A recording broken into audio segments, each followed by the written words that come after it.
Microorganisms are harmful in many ways.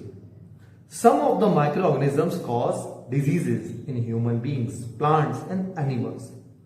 Such disease causing microorganisms are called pathogens. एक नया word आप लोगों के लिए आया है, पैथोजेंस. जब भी पैथोजन वर्ड आया आप समझ जाना ये उन micro organisms including bacteria, viruses, fungi उनकी बात हो रही है जो डिजीज कॉज करते हैं. हर माइक्रो ऑर्गेनिज्म पैथोजन नहीं है, ठीक है, क्योंकि हर माइक्रो ऑर्गेनिज्म डिजीज कॉज नहीं करता. कुछ माइक्रो ऑर्गेनिज्म हमारे लिए हेल्पफुल है, बेनिफिशियल है, लेकिन वो माइक्रो ऑर्गेनिज्म जो डिजीज कॉज करते हैं they are called pathogens. Some micro organisms spoil food, clothing and leather. Let us study more about their harmful effects. क्या हार्मफुल इफेक्ट्स होते हैं, क्या हार्मफुल एक्टिविटी होती है माइक्रो ऑर्गेनिज्म की. Disease causing micro organism in human, वो micro organism जो human being में डिजीज कॉज करते हैं, बीमारियां फैलाते हैं. Pathogens enter our body through the air we breathe, the water we drink और the food we eat. They can also get transmitted by direct contact with an infected person or carried by an animal. Pathogens हमारी body में कैसे आते हैं? Air के through जो हम breathe करते हैं, वाटर के थ्रू जो हम पीते हैं, या फूड के थ्रू जो हम खाते हैं.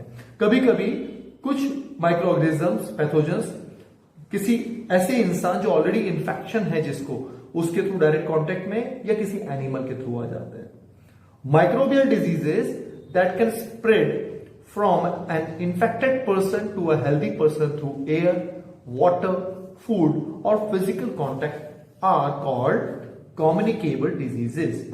ऐसी microbial diseases जो किसी infected person के थ्रू फैलती है किसी healthy person को, किसके द्वारा?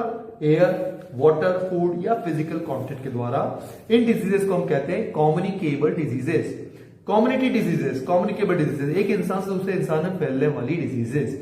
Examples of such diseases are cholera, common cold, chicken pox, tuberculosis और अभी जो आपके चल रहा है कोविड, ओके, कोरोना जिसको आप बोलते हैं.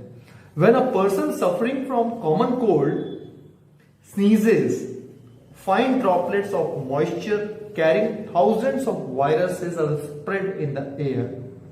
The virus may enter the body of a healthy person while breathing and cause infection. क्या होता है जब एक इंसान जिसको कॉमन कोल्ड हो रहा है वो स्नीज करता है, छींकता है, तो छोटी छोटी ड्रॉपलेट्स मॉइस्चर की उसके पास से कैरी होकर थाउजेंड्स वायरस स्प्रेड कर देती है एयर में. और ये जो वायरस होते हैं ये किसी भी हेल्दी पर्सन की बॉडी में जाते हैं जब वो सांस लेता है या कुछ इंफेक्शन हो जाता है. Then How do you prevent the spread of communicable diseases? आप कैसे रोक सकते हैं communicable disease के spread को या फैलने को? We should keep a handkerchief on the nose and mouth while sneezing. It is better to keep a distance from infected person. क्या होता है? या तो हमें सबसे अच्छी बात है हैंकी यूज करना चाहिए, एक रुमाल यूज करना चाहिए जब भी आप स्नीज करें, छींकें, खांसे तो नोज और माउथ पे आपको रुमाल रख लेना. सबसे अच्छी बात है कि जो इन्फेक्टेड पर्सन है उससे हम एक दूरी बना के रखें, डिस्टेंस बना के रखें. There are some insects and animals which act as carriers of disease causing microbes. कुछ ऐसे इंसेक्ट्स होते हैं, कीड़े होते हैं, एनिमल्स होते हैं जो कैरियर होते हैं. कैरियर मतलब कैरी करने वाला, डिजीज कॉजिंग बैक्टीरियाज, वायरसेस या अलग अलग अदर माइक्रोब्स को वो कैरी करते हैं. House fly is one such carrier. जो मक्खी होती है घरों में ये भी कैसा ही carrier. The fly sit on the garbage and animal excreta. Fly क्या करती है? मक्खी कचरे में बैठती है या गाय के, भैंस के, कुत्ते के, सबके एनिमल एक्सक्रीटा मतलब उनके गोबर पर बैठ जाती है. Pathogen stick to their bodies. इस तरह से पैथोजन जो होते हैं डिजीज कॉजिंग माइक्रोब्स उनकी बॉडी पे चिपक जाते हैं. When these flies sit on uncovered food they may transfer the pathogen. जब ये खुले हुए भोजन के ऊपर बैठते हैं तो कभी कभी ये पैथोजन्स को ट्रांसफर कर देते हैं, अपने पास से उस खाने पे डाल देते हैं. Whoever eats the contaminated food is likely to get sick. जो भी इसे खाता है वो बीमार हो जाता है। So it is advisable to always keep food covered. इसीलिए क्या बोला जाता है, सलाह दी जाती है कि खाने को हमेशा कवर करके रखना चाहिए। Avoid consuming uncovered items of food, और अनकवर्ड खुले हुए खाने को अवॉइड करना चाहिए खाने में।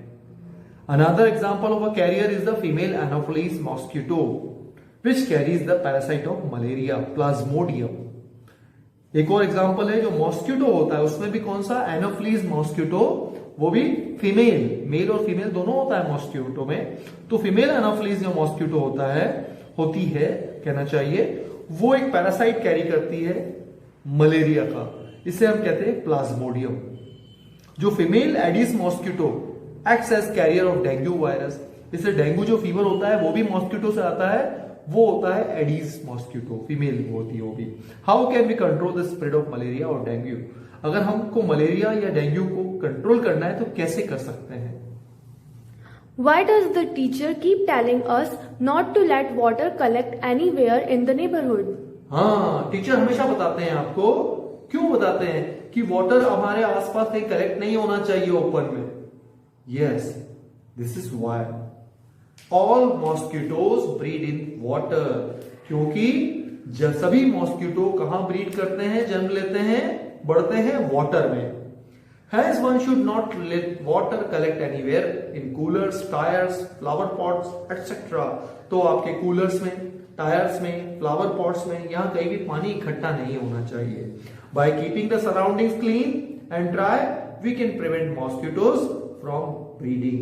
और अगर हम हमारे आसपास की सराउंडिंग्स क्लीन रखेंगे और ड्राई रखेंगे, मतलब वाटर इकट्ठा नहीं होने देंगे, तो मॉस्किटो ब्रीड नहीं होंगे। Try to make a list of measures which help to avoid the spread of malaria. वो लिस्ट पूरी बनाओ जिसके थ्रू हम मलेरिया से अपना बचाव कर सकते हैं। ओके।